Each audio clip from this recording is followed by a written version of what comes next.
Olá, esse é o canal Ouse Pensar, meu nome é André Porto, sou teólogo, administrador, mas também sou um pensador amador que tenta, através de linhas que eu redijo, através de visões que eu tenho com relação ao mundo, né?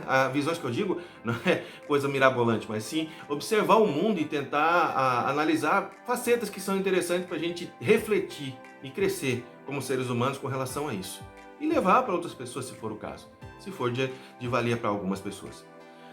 Hoje eu trago para vocês um texto de minha autoria chamado Devotos da Autoilusão. Presta atenção nessas linhas. Talvez, como um fruto da nossa vã imaginação frutífera, observamos a vida e a sua faceta mais dura e mortífera, declinando o otimismo cego focado em análises falidas, as quais propagam ideias que deveriam ser totalmente abolidas. Em critérios de maior afronta à possibilidade de raciocínio, encontram-se a inocência utópica que induz ao fascínio, desviando as mentes críticas de uma vida produtiva, condenando todas a uma sina idiotizante e destrutiva. Os iludidos assumem atitudes e vícios narcóticos, numa procissão de ideologias e valores apáticos, defendendo suas certezas inúteis e sem nenhum fundamento, sepultando seus cérebros sem nenhum constrangimento. Sabe o que eu quero dizer com isso? A primeira coisa que você tem que pensar aqui é esse título, Devotos da Autoilusão. O que eu estou querendo dizer com isso? A primeira reflexão que a gente tem que ter é o que é um devoto. Um devoto é aquele que se ajoelha, venera e adora um ídolo, uma ideologia, uma energia, uma força, algo que é maior do que ele. Ele acredita que seja maior do que ele e que ele não contesta ou contesta muito pouco. Ok? Nada demais. Se você tem uma crença, eu tenho uma crença também, eu tenho. Nós somos devotos de alguma coisa. É natural do ser humano ser devoto de algo. Mas, quando nós somos devotos e temos um pouco de raciocínio, de razão, e usar o nosso raciocínio para que a gente possa estabelecer o que é correto ou não dentro das nossas crenças, o que acontece? Por mais que a cartilha de uma igreja, de um partido, seja lá de onde for, ela seja venerada por nós, adorada por nós, todos, se existir algo que fira os nossos princípios pessoais, os nossos conceitos pessoais, o que a gente vai fazer? Depois de uma reflexão, a gente vai poder atender até 80% daquilo que a gente está crendo, mas aqueles outros 20% a gente não vai fazer. Por quê? Porque nós acreditamos que aquilo não é correto, não é adequado, não é o mais certo a ser feito. Até aí, beleza. Agora vê a segunda parte do meu título, que isso aí está destrinchado dentro desse texto, se você observar o que foi recitado. A segunda parte é autoilusão. Quando um devoto se devota, ele se coloca na veneração, na adoração de uma ideologia, de um ídolo, seja lá do que for. Mas ele se coloca de tal forma em que ele abandona a reflexão, abandona o pesar e os argumentos para que ele possa ver se aquilo tudo é realmente correto e é o melhor para a vida dele, para se autoiludir e dizer que ele pensa melhor do que eu, a ideologia pensa melhor do que eu. Essa autoilusão torna ele um fanático. E tem muita gente nos dias de hoje sendo fanático.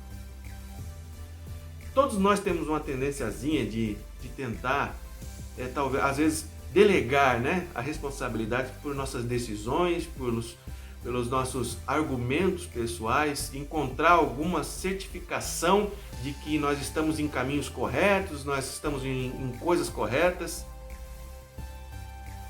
E às vezes a gente coloca isso nas costas, coloca sob responsabilidade de pessoas, de ídolos, de ideologias que nos levam a ser massa de manobra, como massinha de modelar na mão de criança que vira o que ela quiser, desde uma cobra até um cavalo, até um quadrado, uma bola, seja lá o que for.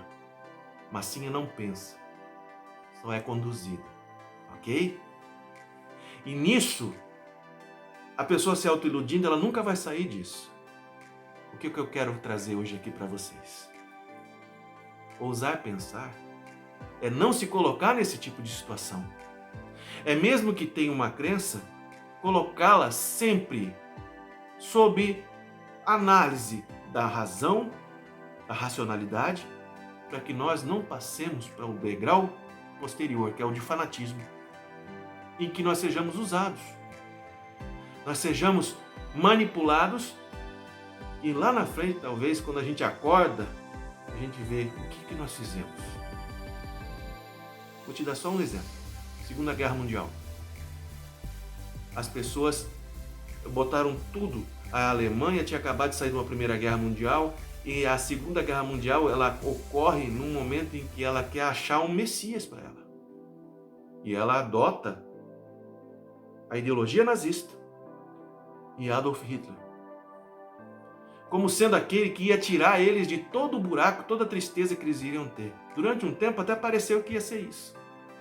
Mas se você olhar na história, o genocídio dos judeus, o genocídio de ciganos e outras castas que ele foi dando, a morte sumária, assim, que para ele era banal, era observar doentes terminais e doentes com coisas crônicas, assim, em termos de doenças crônicas, como sendo descartáveis e um peso para a sociedade. Vamos matá-los e jogar tudo fora. É isso que ele fez. A ideologia se tornou maior do que o ser humano. Nunca mais podemos ter algo disso na história da humanidade. E sabe como que isso acontece? Num trabalho de formiguinha. Eu falo, você fala, eu reflito, você reflete e passa para outros. Para que nós tenhamos temperança, equilíbrio no trato das coisas. Ok? Que não sejamos devotos autoiludidos, fanáticos, por ideologias políticas, por políticos de estimação, por líderes espirituais que apresentam saídas mágicas, o que nunca se dá nunca tem um fim muito bom nisso. Olha para o Jim Jones, né? E olha para outros que já aconteceram na história da humanidade. As pessoas abraçaram eles como sendo verdadeiros messias, mas nada mais, nada menos eram do que meros comedores de arroz e feijão como eu e você. Ok? Pense sobre aquilo que você se devota. Pense sobre aquilo que você adora. Pense sobre aquilo que você venera. Para que você seja uma pessoa racional, que tenha a sua fé, seja lá no que for. Uma ideologia, num ídolo, numa crença, seja lá o que for. Mas que você nunca seja autoiludido.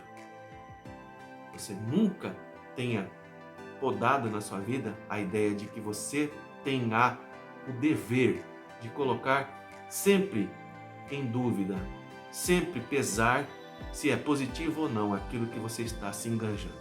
Tá certo? Muito obrigado.